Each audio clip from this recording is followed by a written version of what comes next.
ಅದೇನಂತ ಹುಟ್ಟಿದ್ಯೋ ನನ್ ಮಗನಾಗಿ. ಕ್ಷಮಿಸ್ಬಿಡುವ, ಎಲ್ಲೂ ಸುಳಿವು ಸಿಗ್ಲಿಲ್ಲ.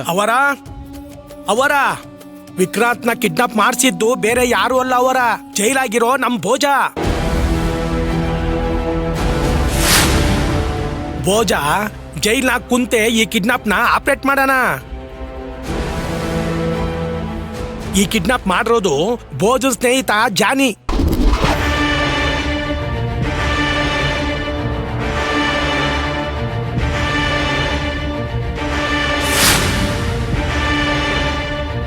ಭೋಜನ ಇನ್ಫಾರ್ಮೇಶನ್ ಪಕ್ಕ ಐತಿ. ಭೋಜನೆ ಕಿಡ್ನಾಪ್ ಮಾಡ್ಸಿರೋದು.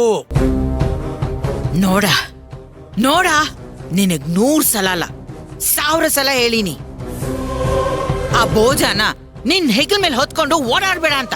ಈಗ ನೋಡ ಎಂತ ಹರಾಮ್ ಕೆಲಸ ಮಾಡೋಣ ಅಂತ. ವಿಕ್ರಾಂತನ್ ತಲಿ ಕಂಡ್ರ ಭೋಜಂಗ್ ಆಗುದಿಲ್ಲ. ವಿಕ್ರಾಂತ ನಮ್ ಶತ್ರು. ನಮ್ ಪ್ಲಾನ್ ನ ಹಳ್ಳಾಡಿಸಕ್ ಹಿಂಗ್ ಮಾಡ್ಯಾನ ಅಂದ್ರ ನಂಗೆ ಯಾಕೋ ಡೌಟ್ ಐತವ. ವಿಕ್ರಾಂತನ್ ಬೇಲ್ ಕ್ಯಾನ್ಸಲ್ ಆಗೋ ಹಂಗ ಅವ ಯಾಕೆ ಮಾಡ್ದ? ಇದು ಎಡವಟ್ಟಿಂದ ಆಗಿರೋದು ಅವ್ವರ. ಇಲ್ಲ,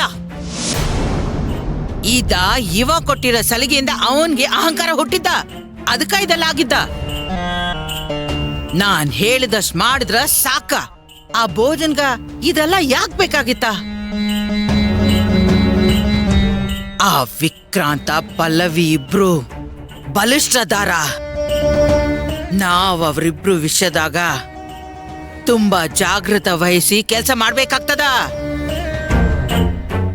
ಸೂಜಿ ಒಳಗ ದಾರ ಪೋಣ್ಸೋದ್ ಎಷ್ಟು ಕಷ್ಟನೋ ಅಷ್ಟೇ ಕಷ್ಟ ವಿಕ್ರಾಂತ ಅದ್ದಾನ.